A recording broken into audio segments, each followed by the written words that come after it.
صبح بخیر ناظرین، میں خدا کا خادم پاسٹر آصف احمد صادق آج کی خوبصورت صبح خدا کے زندہ کلام میں سے پر امید پیغام لے کر آپ کی خدمت میں حاضر ہوں اور خدا کا شکر ادا کرتا ہوں اس خوبصورت صبح کے لیے۔ آئیے آج کے خوبصورت دن کا آغاز ہم خدا کے زندہ کلام میں سے کرتے ہیں۔ یسایہ اس کا 54 باب اور اس کی 17 آیت میں لکھا ہے، کوئی ہتھیار جو تیرے خلاف بنایا جائے کام نہ آئے گا۔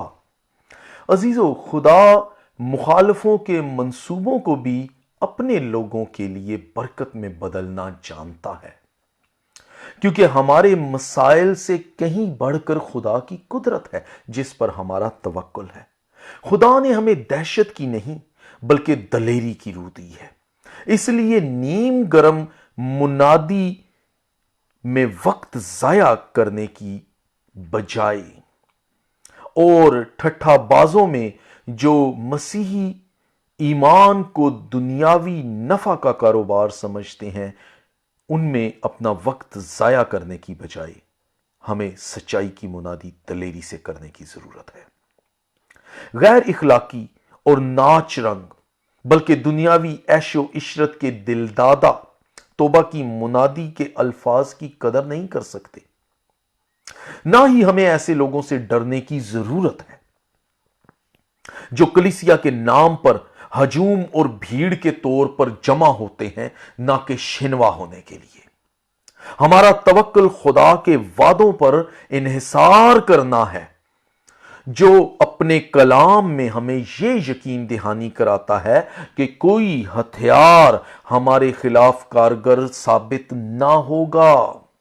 ہم زبان کے کوڑے سے محفوظ رکھے جائیں گے۔ یاد رکھیں، مخالفوں کے منصوبے اور ان کے منصوبوں کی باتیں ہمارے خلاف زبان کے کوڑے ہیں، لیکن ہم ان سے محفوظ رکھے جائیں گے کیونکہ زبان بھی ایک ہتھیار ہے۔ ایماندار کی نجات صرف خدا پر توکل کے وسیلے سے ہے، جس کے باعث ہمارے مخالفین خاموش کر دیے جاتے ہیں۔ یاد رکھیں، گنتی 23 باب میں ہم دیکھتے ہیں کہ بلعام کی لعنت کو خدا نے اپنے لوگوں کے لیے برکت میں بدل دیا۔ خدا پر بھروسہ ہر ایک ایماندار کے لیے الہی تحفظ کی ضمانت ہے، کیونکہ ایماندار جانتے ہیں کہ ہمارا بدن تو فانی ہے، لہذا ہمیں ان سے خوفزدہ ہونے کی ضرورت نہیں جو محض جسم کو قتل کر سکتے ہیں۔ ہمارا خدا جس نے ہمیں ماں کے بطن میں صورت بخشی ہماری پناہ ہے۔ مسیح پر ایمان لانے کے باعث اس دنیا میں جسمانی یا روحانی کسی بھی مقام پر کوئی ایسی قوت موجود نہیں جو ہمیں نقصان پہنچا سکے، کیونکہ مسیح کا کفارہ ہماری ڈھال ہے۔